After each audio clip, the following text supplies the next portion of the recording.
ও নিম বেগুন করেছে, বুঝতে পেরেছি। কি বেগুন? নিম নিম বেগুন। নিম বেগুন। মৃত্যু যখন শিওরে দাঁড়িয়ে প্রকাশ্য রাস্তায় যখন বন্দুকের নল তাক করা সত্যজিৎ মুখার্জির মাথায়, ঠিক তখনই কে এলো ত্রাতা হয়ে? ভাবছেন সব শেষ?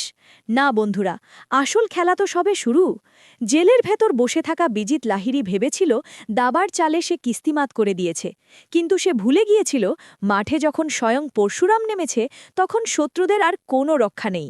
একদিকে রক্তের সম্পর্ক যখন বেইমানি করছে, তখন একজন অচেনা মানুষ কিভাবে হয়ে উঠল এই পরিবারের সবচেয়ে বড় ঢাল? আর আগামী পর্বে হাসপাতালের ভেতর ছদ্মবেশে ওই বয়স্কা মহিলাটি কে? তবে কি কর্ণ চ্যাটার্জি আসল ভিলেন? রক্তহিম করা এই পর্বের পরতে পরতে লুকিয়ে আছে ভয়ঙ্কর সব টুইস্ট। তোয়ালে দিয়ে ঘাম মুছতে মুছতে আজকের ভিডিওটি শেষ পর্যন্ত দেখুন, কারণ আজকের আপডেটে এমন কিছু রহস্য ফাঁস হতে চলেছে যা আপনার রাতের ঘুম উড়িয়ে দেবে। বন্ধুরা, ভিডিওটি শেষ পর্যন্ত দেখতে থাকুন আর আমাদের চ্যানেলটি প্লিজ প্লিজ সাবস্ক্রাইব করুন। ভিডিওতে একটি লাইক দিয়ে পাশে থাকুন। আজকের পর্বে দেখা যায় ভিলেন বিজিত লাহিড়ী জেনের ভেতর বসে দম্ভ করে বলছে যে সে দুদিনের মধ্যেই জেল থেকে বের হবে এবং পরশুরাম নিজেই তাকে বের করতে বাধ্য হবে।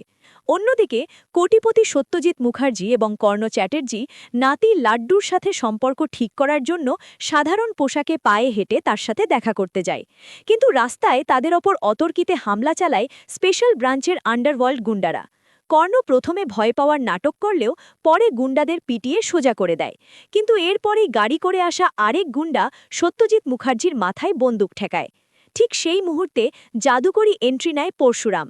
দূর থেকে নিখুঁত নিশানায় গুন্ডাকে গুলি করে সত্যজিতের প্রাণ বাঁচায় সে। এরপর সত্যজিৎকে ফোন করে পরশুরাম জানায় এই হামলার পেছনে রয়েছে বিজিত লাহিড়ী। পরশুরাম পুরো পরিবারকে সুরক্ষিত জায়গায় সরিয়ে নেওয়ার নির্দেশ দেয়। এই ঘটনায় সত্যজিৎ মুখার্জি কান্নায় ভেঙে পড়েন এই ভেবে যে যার সাথে তার রক্তের কোনো সম্পর্ক নেই সেই পরশুরাম আজ জীবন বাজি রেখে তাদের বাঁচালো। তটিনীও বুঝতে পারে তার স্বামী পরশুরাম কতটা মহান। তবে গল্পের শেষে আগামী পর্বের ঝলকে দেখা যায় এক নতুন বিপদ।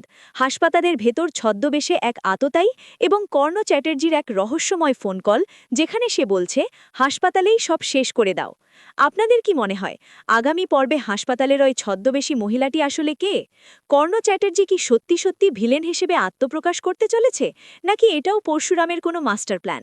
সত্যজিৎ মুখার্জি কি এবার পরশুরামকে নিজের ছেলের অধিকার দেবেন?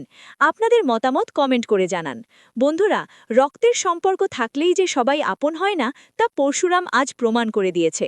সত্যজিৎ মুখার্জির চোখের জল আজ আমাদের সবার মন ছুঁয়ে গেছে।